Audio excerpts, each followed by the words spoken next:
Years, farmers have struggled with water supplies, often a result of the drought or government red tape.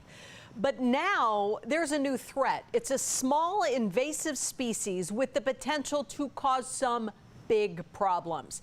As Fox 26 reporter Liz Gonzalez explains, the golden mussel has arrived in the San Joaquin Valley, and tackling it will require all hands on deck. On this Friday morning, crews with Westland's Water District are carrying out maintenance on pumps.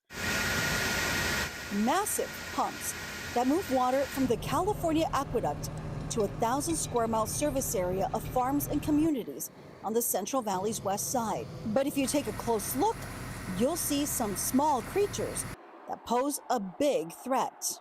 The potential impact is significant. These are golden mussels attached to the pipe. They're roughly the size of a quarter. We first detected the mussel in October of 24. At that time, we didn't know what it was, so we reached out to some other partner agencies and ended up coming up with some information that it was something new.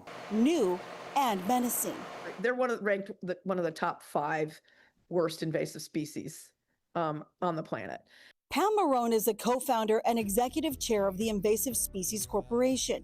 She says these mussels feed on just about any microscopic organism. I was astonished the density of the populations that I saw where we were collecting some for our work. We'll talk more about density in a moment, but first, where did these come from and when were they found? State Fish and Wildlife have figured that out. China, Southeast Asia. Most likely it hitched a ride on one of the vessels that come into our ports. And since we found it in the Stockton Delta first. The discovery announced in October of 2024. So just how have golden mussels made the 120-mile trek down from the port of Stockton along the California aqueduct here to the Westlands Water District? Well, the answer is simple. The youngest of the mussels are virtually invisible to the naked eye.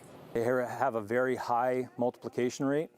So in 1 year, one mussel can produce over 100,000 veligers, or the younger mussels. Because they can reproduce so easily, they don't just thrive on a single layer, they can thrive on each other as well. So once they start to form, as they reproduce, they'll grow in size and cluster together to form a solid mass. And that density is where the problems really take hold. And that mass can restrict flow in pumps, it can cause damage to equipment, and it can also restrict flow in our pipelines. Vandergon says his crews pay especially close attention to the pump bowl assembly, which sends water into other pipes and pumps. Maintenance is the name of the game here until scientists find a solution. Marone is developing a treatment of naturally occurring bacterium in tablet and granule forms that would be applied to the water. She says it's already been used to kill zebra and quagga mussels, also invasive species. We've recently tested it again against golden mussels and found that it also kills golden mussels. And from the lab to the state legislature, State Assembly member Rhodesia Ransom, who represents Stockton, secured $20 million for prevention, planning, and education efforts. Just scratches the surface. Especially in the Delta, which is used for both recreation and commerce. The pricier this gets, the more expensive your goods are going to be.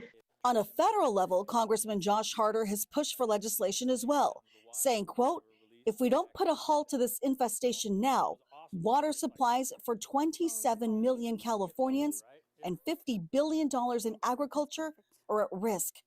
Now, so far, efforts have stalled there, forcing water districts like Westlands to remain vigilant. I think it's too early to tell whether or not it's something that we can actually eradicate. Any restriction in the pipeline flow out here can limit our ability to deliver water to the family farms in the district that grow the food that feeds the Central Valley and the nation. And the world. In West Fresno County, Liz Gonzalez, Fox 26 News. Now, Marone says her group is carrying out field testing on the bacterium to kill golden mussels this fall, but it has to first be approved by the State Department of Pesticide Regulation and the U.S. Environmental Protection Agency. But that second approval was delayed by the government shutdown. Next week, we will continue with part 2 of our coverage on the golden mussel. Fox 26 reporter Christina Rodriguez will head to ground zero in the fight against that mussel, the port of Stockton.